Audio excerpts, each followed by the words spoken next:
Hello दोस्तों, जय श्री महाकाल। ओम नमः शिवाय, जय माता दी। हमारे चैनल में एक बार फिर से आपका स्वागत है दोस्तों। आज मैं आपको बताने जा रही हूँ कि दुर्गा सप्तशती में जो 12वां अध्याय है उसका क्या महत्व है, उसके पाठ से फल की प्राप्ति कैसे होती है और माँ दुर्गा को ये पाठ क्यों प्रिय है।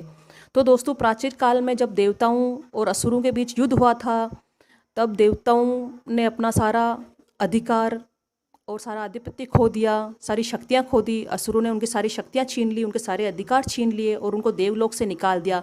तब देवता दुखी होकर माँ जगदम्बा के पास गए और सारी बात माँ जगदम्बा को बताई। तब माँ जगदम्बा को बहुत क्रोध आया और देवी और असुरों के बीच युद्ध छिड़ गया। देवी ने बड़े बड़े असुर, महिषासुर, चंडमुंड, सारे बड़े बड़े राक्षसों को मार गिराया, राक्षसों को, और बाकी बचे हुए राक्षसों को पाताल लोक पहुँचा दिया। तब देवता प्रसन्न होकर देवी की स्तुति करने लगे। तब देवी ने प्रसन्न होकर कहा कि जो पुरुष एकाग्रचित्त होकर इन स्तोत्रों द्वारा नित्य प्रति मेरी स्तुति करेगा, उसके संपूर्ण कष्टों को मैं निसंदेह हर लूँगी। मेरे इस उत्तम चरित्र को अष्टमी, चतुर्दशी व नवमी के दिन एकाग्रचित्त होकर भक्तिपूर्वक सुनेगा जो भी, उसके सभी कष्ट दूर होंगे और उनके पापों से उत्पन्न हुई विपत्तियाँ भी दूर हो जाएगी, उनको नहीं सताएगी। उनके घर में न कभी दरिद्रता होगी, ना ही उनको प्रियजनों का विछय होगा और ना ही उनको शत्रुओं का भय होगा। इसलिए प्रत्येक मनुष्य को मेरे इस कल्याणकारक महात्म्य को सदा पढ़ना और सुनना चाहिए। जिस घर वे मंदिर में या जिस स्थान पर मेरा ये स्तोत्र विधिपूर्वक पढ़ा जाता है, उस स्थान का मैं कभी भी त्याग नहीं करती, वह सदा ही मेरा निवास रहता है। जो मेरे इस पाठ का स्मरण करता है वो बिना विधि के बलि, हवन, पूजन जाने अथवा बिना जाने भी करेगा, मैं उसे प्रेम पूर्वक तुरंत ग्रहण कर लूँगी। तो दोस्तों, देवी को ये मातम्य, ये अध्याय 12वां अध्याय बहुत ही प्रिय है। ये सारे पापों का नाश करने वाला है, दरिद्रता को दूर करने वाला है, घर में सुख शांति लाने वाला है और आरोग्य प्रदान करने वाला है। तो दोस्तों, शरद काल में जो प्रत्येक वर्ष जो देवी की महापूजा की जाती है, उस अवसर पर जो भक्तिपूर्वक ये महात्म्य सुनेगा, वह सब विपत्तियों से छूटकर धन, धान्य तथा पुत्रादि से संपन्न होगा और उस पर देवी की कृपा होगी, इसमें कोई संदेह नहीं है। और उनके शत्रु नष्ट हो जाएंगे, उनके शत्रुओं का नाश होगा। देवी का ये अध्याय परम शांति, परम सुख देने वाला है। ये महात्म्य मनुष्य को देवी की समीपता प्राप्त करवाता है, उसे माँ जगदम्बा की कृपा और भक्ति की प्राप्ति होती है। इस अध्याय का कितना महत्व है, कितनी प्रसन्न होती है देवी, यह मैं आपको बताती हूँ।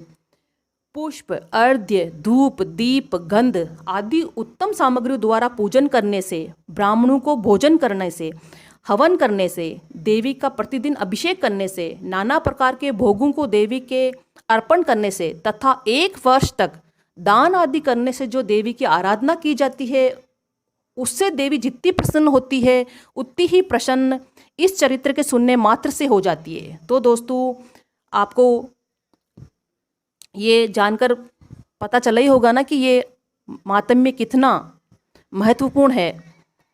तो दोस्तों, इस मातम्य का आप जरूर श्रवण करें। यह मातम्य पापों को हर लेता है।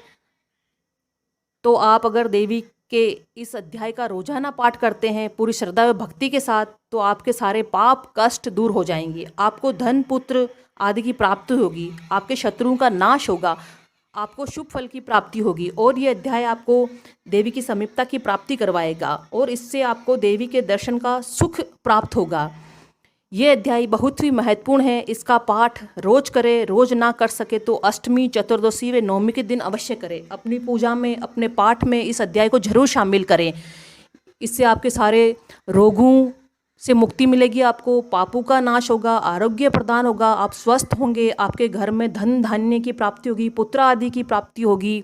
तो दोस्तों, इस मातम्य को, इस अध्याय को आप रोजाना शामिल करें। रोज ना कर सके तो जैसे मैंने आपको बताया, अष्टमी, चतुर्दशी व नवमी के दिन 3 दिन अवश्य इसका पूरा भक्ति से ध्यान लगा के एकाग्रचित होकर इसका पाठ करें। तो इससे देवी की प्रसन्नता आपको प्राप्त होगी, देवी सुख प्राप्त होगा और आपके सारे कष्ट दूर होंगे। तो दोस्तों, फिर मिलते हैं एक नई जानकारी, एक नए समाधान, एक नए उपाय के साथ। तब तक दोस्तों, जय श्री महाकाल, ओम नमः शिवाय, जय माता दी।